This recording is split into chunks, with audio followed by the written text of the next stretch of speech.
dear Eganeet students. Today we are discussing the 6th question of exercise 12.1 of class 8. The chapter is exponents and powers.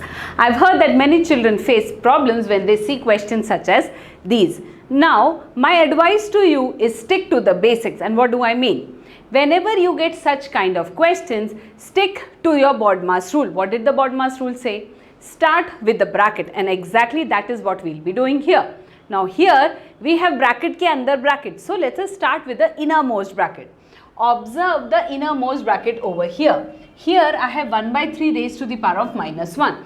In exponents and powers we have studied if the power is negative, the base reciprocates. Over here since the power is minus 1, 1 by 3 will become 3. Similarly over here 1 by 4 will become 4. Why? Because the power is negative. So 3 minus 4 whole raised to the power of minus 1. Now this becomes 3 minus 4, that is minus 1 raised to the power of minus 1. Now I have seen many children making the mistake of cancelling out these two powers.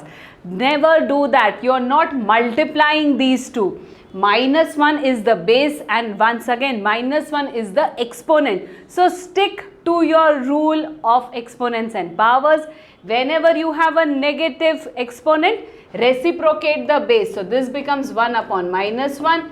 Now since the base is minus 1, what do you get? You get the overall answer as minus 1. Simple, isn't it?